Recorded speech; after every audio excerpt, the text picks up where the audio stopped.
Quem suportará o dia da sua vinda? Quem ficará de pé quando ele aparecer? Porque ele será como o fogo do ourives e como o sabão do lavandeiro. Ele se sentará como um refinador e purificador da prata, purificará os levitas e os refinará como ouro e prata. Assim trarão ao Senhor ofertas com justiça. Então as ofertas de Judá e de Jerusalém serão agradáveis ao Senhor, como nos dias passados, como nos tempos antigos. Eu virei a vocês trazendo juízo. Sem demora vou testemunhar contra os feiticeiros, contra os adúlteros, contra os que juram falsamente, contra aqueles que exploram os trabalhadores em seus salários e que oprimem os órfãos e as viúvas e privam os estrangeiros dos seus direitos e não têm respeito por mim, diz o Senhor dos Exércitos. Em Malaquias 3:2. Graça e paz. Meu nome é Wagner Poubel, sou pastor e você seja bem-vindo ao Devocional Discípulos. Nós estamos fazendo uma série devocional chamada Vitória no Deserto, como nos fortalecer neste tempo de sequidão.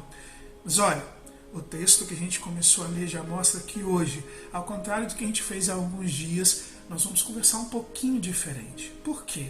Nós aprendemos até agora que o deserto não é lugar de desespero, não é lugar de medo para aqueles que verdadeiramente têm Jesus em seus corações, para aqueles que pertencem ao povo de Deus. O deserto é uma escola, um lugar onde Deus nos leva para ter sim um momento de sofrimento num primeiro momento, ou um curto período de tempo, de forma que a gente possa aprender, possa ter a fé fortalecida, possa ter a fé provada. Nós também aprendemos que quem nos leva para o deserto não é o diabo, como muitas vezes as pessoas têm medo. Quem nos leva para o deserto é o próprio Deus, que o deserto está sob o controle de Deus e que o diabo não tem esse poder imenso. O diabo está sob o controle de Deus. Lembra de Jó? Deus colocou limites para o diabo. Então, o diabo, no final das contas, acaba sendo como um instrumento de Deus também. Tudo está sob o controle de Deus, que é soberano sobre todas as coisas. E aprendemos que Deus não nos leva para o deserto para nos matar. Ele não quer que a gente seja reprovado. Ele quer que nós sejamos provados. E à medida que a gente é aprovado, passa pela aprovação, nós seremos fortalecidos, e nossa fé será fortalecida. E tudo isso nós estamos aprendendo na palavra de Deus. Mas então por que eu comecei com um texto como esse? É o seguinte: se por um lado, para aqueles que estão em Cristo Jesus, para aqueles que pertencem ao povo de Deus, para aqueles que são verdadeiros cristãos, o deserto é um lugar de fortalecimento, uma escola, que tem o seu período sim de dor, como a gente já estudou no versículo de Pedro, na última mensagem.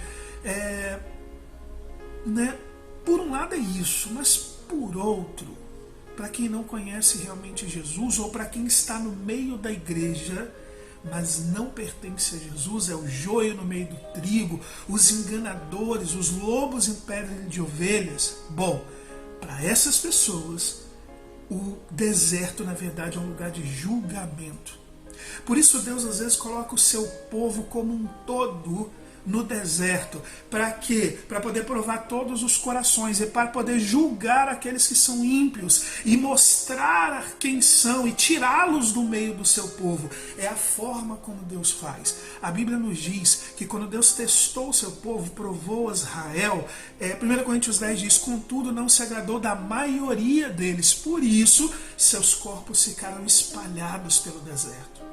Então tem um grupo que no meio do deserto vai morrer, vai ficar ali, vai ser reprovado.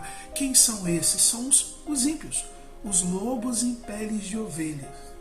Nós sabemos, na ideia do grupo do povo de Israel, que uma geração inteira morreu e uma nova geração surgiu. Então muita gente acabou ficando pelo caminho. E nós lemos no texto de 1 Coríntios 10, quando lemos o texto inteiro, que foram vários pecados que Paulo aponta que o povo foi cometendo. E aprendemos em Hebreus que, na verdade, o pecado real é que o coração deles não estava em Deus, o coração foi reprovado, e que os pecados cometidos nada mais eram, ou seja, as ações daquilo que estava no coração.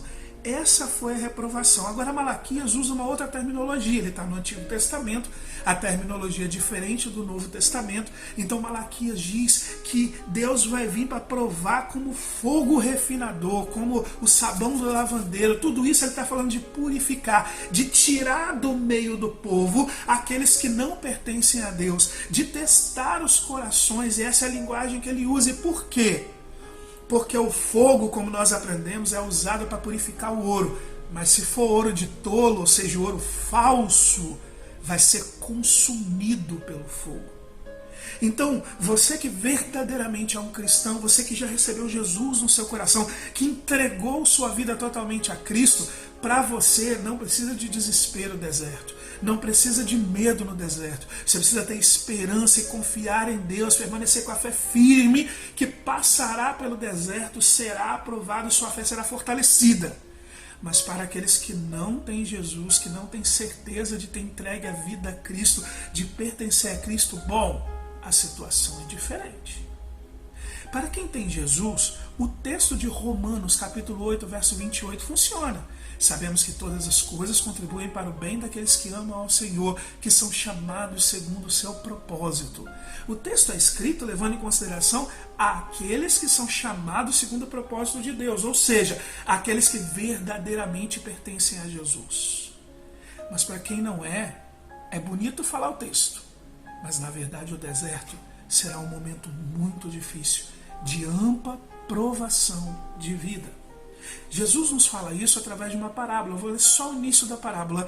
Mateus 3, 24 e 25, Jesus diz: Jesus lhes contou uma parábola dizendo: o reino de Deus é como um homem que semeou a boa semente em seu campo. Mas enquanto todos dormiam, veio o inimigo e semeou o joio no meio do trigo e se foi. Então o que Jesus está dizendo? Que no meio da igreja, no meio do povo dele, há joio. Há pessoas que não pertencem a esse povo. E se a gente continuar a parábola, e outras vezes que Jesus vai falar sobre joio e trigo, ele diz que Deus arranca o joio e joga no fogo. Esse mesmo fogo, mesmo com a terminologia diferente, é o que Deus faz. Então o deserto é uma forma também. Então quando você estiver sofrendo e você vê que toda a igreja está sofrendo, o povo como um todo está sofrendo, entenda que às vezes você está no deserto porque Deus está julgando ímpios, ao mesmo tempo que está provando o seu coração, para que o seu coração seja aprovado. Paulo fala para nós em Atos, falando para os bispos de Éfeso, ele fala sobre essa questão de pessoas que não pertencem ao povo de Deus. Em Atos 20, 28 a 30, a Bíblia diz: cuidem de vocês mesmos e de todo o rebanho sobre o qual o Espírito Santo os colocou como bispos, para pastorearem a igreja de Deus, que ele comprou com o seu próprio sangue. Sei que depois da minha partida lobos ferozes penetrarão no meio de vocês e não pouparão o rebanho, e dentre vocês mesmos se levantarão homens que torcerão a verdade a fim de atrair discípulos. Pessoas que vão torcer, que vão mudar o que diz a Bíblia para ela ficar mais bonitinha, ficar legal, para poder encher a igreja.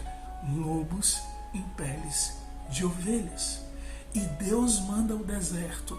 Coloca muitas vezes uma igreja inteira em deserto para retirar do meio dela, para queimar, para julgar aqueles que são ímpios. Paulo escreve a Timóteo dizendo: de fato, todos os que desejam viver piedosamente em Cristo Jesus serão perseguidos. Contudo, os perversos, os impostores, irão de mal a pior, enganando e sendo enganados.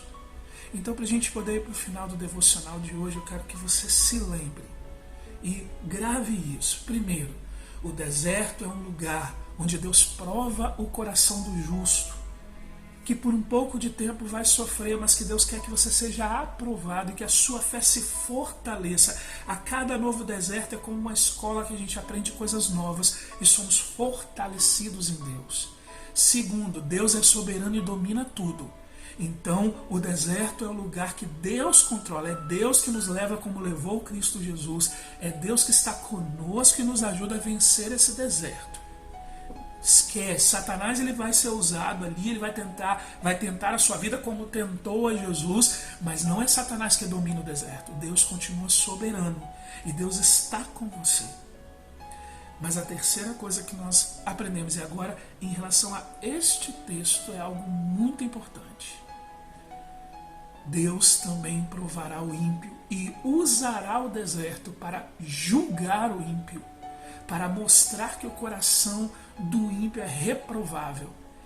Aí sim, quem é reprovado, como nós já estudamos em alguns textos, esta pessoa será reprovada no deserto, e esta pessoa passará pelo julgamento de Deus e colherá aquilo que plantou de errado. Por isso, eu digo a você hoje, deixando o conselho do que o salmista fazia e do que você pode fazer também. Ore como o salmista orava, coloque o seu coração diante de Deus. Salmo 139, o salmista diz assim: sonda-me, ó Deus, e conhece o meu coração, prova-me e conhece as minhas inquietações. Vê se há em mim alguma conduta que te ofende, algum pecado, e dirige-me pelo caminho eterno. Faça isso. Coloque-se diante de Deus, deixa Deus corrigir você, para que você possa continuar a crescer e a melhorar em Cristo Jesus. Que Deus abençoe ricamente a sua vida. E a partir de amanhã nós vamos começar também a estudar algumas questões do deserto, mas principalmente vamos começar aos poucos a estudar cada vez mais como vencer o deserto, dando exemplos bíblicos de quem já passou pelo deserto. Que Deus abençoe muito a sua vida, a vida da sua família, em nome de Jesus. E até o próximo vídeo, se Deus quiser. Tchau, tchau.